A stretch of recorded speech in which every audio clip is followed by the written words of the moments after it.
మొన్న మేము పుష్ప సినిమాకి ప్రీమియర్స్కి వెళ్ళినప్పుడు ఆర్టీసీ క్రాస్ రోడ్స్ సంధ్యా థియేటర్కి వెళ్ళామండి. అక్కడ అనుకోకుండా క్రౌడ్ టర్న్అవుట్ ఎక్కువ అవటం వల్ల నేను సినిమా చూసి వచ్చిన తర్వాత మాకు తెలిసిన విషయం అంటే నెక్స్ట్ డే మార్నింగ్ దట్ ఆ క్రౌడ్లో ఒక ఫ్యామిలీ వచ్చారు. ఆ ఫ్యామిలీ కొంచెం దెబ్బలు తగిలినాయి. అండ్ ముఖ్యంగా ఒక lady the mother of 2 children ఆవిడ రేవతి గారని ఆవిడ నెక్స్ట్ డే మార్నింగ్ అన్ఫార్చునేట్గా ఆవిడ ఆ తొక్కి స్టార్ట్లో దెబ్బలు తగిలి ఆవిడ చనిపోయారని తెలిసింది. అది తెలియగానే మేము సుకుమార్ గారు మేమందరం మొత్తం ఎంటైర్ టీమ్ ఆఫ్ పుష్ప అందరం సడన్గా డిసప్పాయింట్ అయిపోయి ఒక షాక్లోకి వెళ్ళాము. పోలీసులు వచ్చి ఏసీపీ వెళ్ళి చెప్పడానికి పోతే థియేటర్ సిబ్బంది లేదు హీరో దగ్గరికి వెళ్ళడానికి వీళ్ళని చాలాసేపు పోలీసులను కూడా హీరో దగ్గరికి పోనీయలేదు అధ్యక్ష, వాళ్ళ ప్రైవేట్ వీళ్ళు. చివరికి ఏసీపీ కోపం వచ్చేసి మిమ్మల్ని అందరినీ తీసి లోపల వేయాల్సి వస్తుందని చెప్పిపోయి హీరోకు ఏసీపీ క్లియర్గా ఇద్దరు చనిపోయినరు.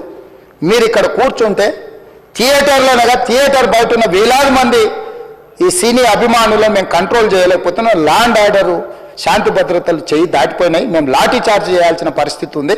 మీరు దయచేసి వెళ్ళిపోండి, వచ్చిండ్రు చూసిన కదా వెళ్ళిపోండి అంటే లేదు నేను సినిమా అయిపోయే వరకు ఇట్లే కూర్చుంటానని పోలీసులతో చెప్పిండని సిటీ కమిషనర్ నాకు చెప్పడం జరిగింది అధ్యక్ష.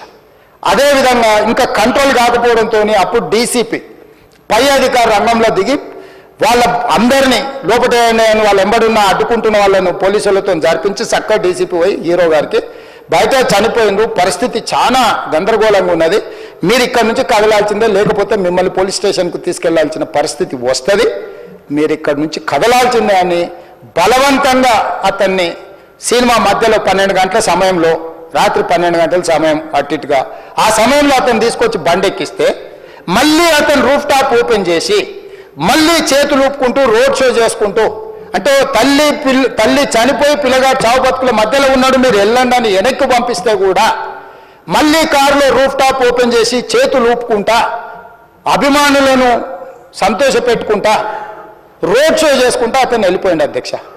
పోలీసులు కేసు చేసిరు. కేసు మీద థియేటర్కి సంబంధించిన కొంతమందిని అరెస్టు చేసిరు. అరెస్టు చేసి 10-11 రోజుల తర్వాత పోలీసు హీరో గారి ఇంటికి వెళ్ళిండ్రు. మీరు కూడా కేసులో A11 మీ మీద కేసు ఉందని చెప్పడానికి పోలీసులతో దురుసుగా ప్రవర్తించిండు. మీరు ఆ వీడియోలన్నీ కూడా చూసిండ్రు. ఆ పరిస్థితిలో చట్టాన్ని అమలు చేసే పోలీసులు ఆల్రెడీ ప్రాణాలు పోయినాయి, ఒక నిరుపేద తల్లి చనిపోయింది, కొడుకు చావు బతుకుల మధ్యలో ఉన్నాడు. ఆ రోజు కోర్టుల కేసులు కూడా వస్తున్నాయి. కోర్టుకు కూడా మీరు విచారణలు ఏం చేసిండ్రని కోర్టుకు కూడా పోలీసులు జవాబు చెప్పాల్సిన పరిస్థితి ఉండే అధ్యక్ష.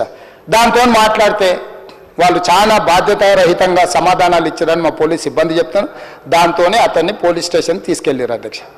ఇక్కడి వరకు ఒక హీరో ఒక థియేటర్లో జరిగిన సంఘటనలు వీటన్నిటి నేపథ్యంలో పోలీసులు వాళ్ళ విధి నిర్వహణ నిర్వహించారు అధ్యక్ష.